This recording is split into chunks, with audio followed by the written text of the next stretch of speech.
Es un fenómeno que data de más de un siglo y por el momento no hay consenso científico para explicarlo.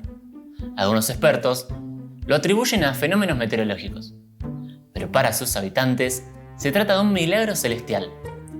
Hoy conoceremos Yoro, la ciudad hondureña en la que llueven peces.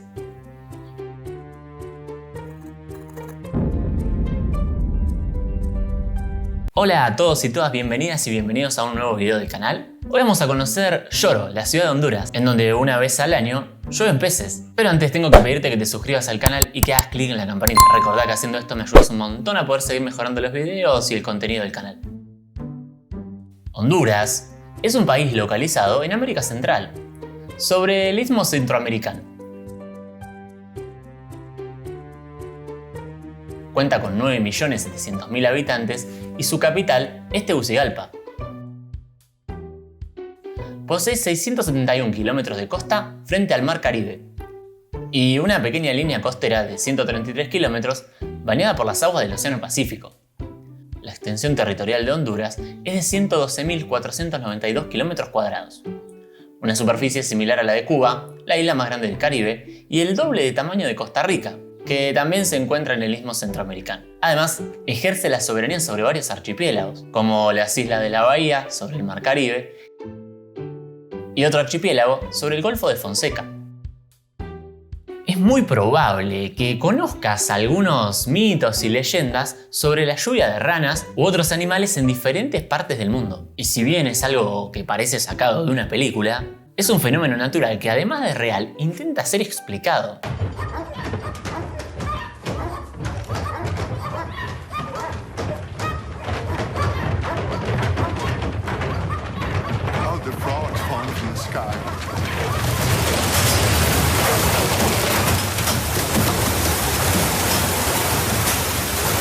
Hay una ciudad en Honduras que se ha hecho bastante popular por este fenómeno. Estamos hablando de Yoro.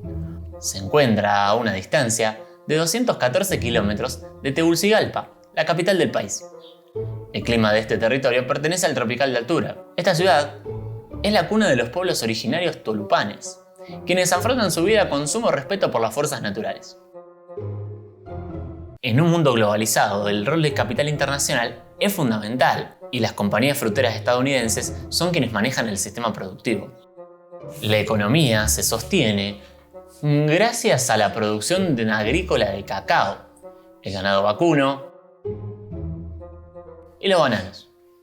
La United Fruit Company fue la principal empresa estadounidense que sacó réditos sobre el suelo hondureño y desde principios del siglo XX explota sus suelos y bosques. Algunos científicos consideramos este ejemplo como un caso de imperialismo en el Gran Caribe y uno de los ejemplos de república bananeras de Centroamérica. Bueno, vamos al grano. Parece ser, según sus habitantes, que en Yoro, desde hace más de un siglo, llueven peces. El raro fenómeno ocurre entre mayo y julio, que es el periodo de tormentas tropicales en esta zona. Según lo que cuentan los pobladores, luego de relámpagos, truenos y viento, se da una copiosa lluvia típica en los climas tropicales. Al salir, encuentran toneladas de peces vivos y muertos sobre el suelo. Aprovechan a juntarlos, agradecen, los cocinan y degustan en sus casas.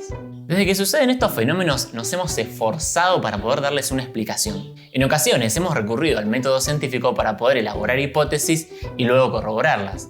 Pero otras veces la imaginación, lo místico, lo divino, lo milagroso explica aquello que la lógica y la razón todavía no pueden hacer. Una de las principales ideas científicas que se manejan es la ocurrencia de trombas marinas a cientos de kilómetros de Yoro, que succionarían los peces y los transportarían adentro del continente. Una tromba marina o manga de agua es un embudo que posee un vórtice muy similar al de los tornados. La principal diferencia con estos es que ocurre sobre el agua. El embudo conecta la superficie del agua con una nube del tipo cumulonimbus, o una supercelda en el caso de que sea tornádica. Es que hay dos tipos de trombas marinas, las tornádicas y las no tornádicas. Las primeras son tornados, formados sobre el agua, sobre tierra o que pasaron luego a un medio acuoso. Las segundas, si bien son parecidas en apariencia, no son tornados. Estas trombas marinas se parecen bastante a los llamados diablillos de arena o torbellinos de arena, que se ven en las playas, desiertos, esos días de mucha sequedad. Pero para algunos científicos y pobladores de Lloro, la explicación de las trombas marinas no es suficiente. Una de las cosas que plantean, por lo que estuve investigando, es que según ellos los peces que se encuentran luego de las lluvias serían de agua dulce. Sin embargo, esto no sería un impedimento, ya que las aguas dulces frecuentemente también presentan trombas de agua, como el lago Maracaibo en Venezuela, el lago más grande de América del Sur, una fuente inagotable de peces dentro de la mayor cuenca petrolera del país. Seguido a la famosa tormenta del Catatumbo, suele presentar trombas marinas sobre la superficie del lago. ¿Podría haber algún tipo de conexión con lo que sucede en Lloro? ¿Qué función cumple la circulación atmosférica general en este rol? ¿Podría la célula de Hadley explicar este fenómeno? Déjame tus ideas en los comentarios. Pero también, la tradición oral del pueblo llorense ha impuesto que la aparición de los peces tenga un origen milagroso. Según los pobladores, la lluvia de peces se debe al milagro del padre Manuel de Jesús Subirán, un sacerdote católico español que habría visitado Honduras entre 1856 y 1864, encontrando mucha pobreza y gente hambrienta. Cuentan que en sus oraciones pidió a Dios un milagro que ayudara a los pobres a conseguir alimento. En noches siguientes, la lluvia de peces habría alimentado la panza de estos pobladores. Según un documental realizado por History Channel, hay una tercera idea que viene desde la física para explicar el fenómeno. Creo que debe haber una nueva física involucrada, aparte de solo una tromba.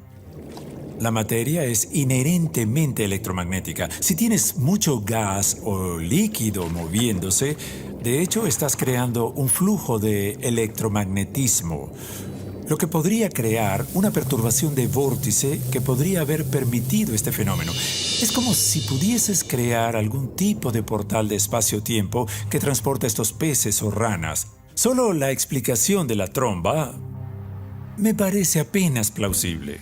Nadie hoy puede dudar que ciencia y religión son las dos grandes visiones sobre el mundo, las formas que hemos encontrado para explicar aquello que nos rodea.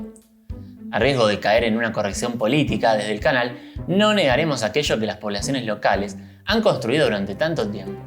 Sin embargo, nos hemos permitido dudar e intentamos darle una explicación racional, alejándonos de misticismos y cuestiones milagrosas. Sin embargo, ¿es suficiente para explicar este fenómeno? Vos, ¿por qué crees que se da la lluvia de peces en Lloro? Te leo en los comentarios.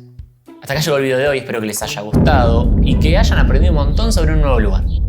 No olviden dejar abajo algún comentario o reflexión sobre esta temática o cualquier temática nueva que les interese, pueden pedirme para que haga algún video. No se olviden de suscribirse al canal y de hacer clic en la campanita, recuerden que de esta manera me ayudan un montón a poder seguir creciendo. Espero que se encuentren bien en este contexto de pandemia y les mando un gran abrazo.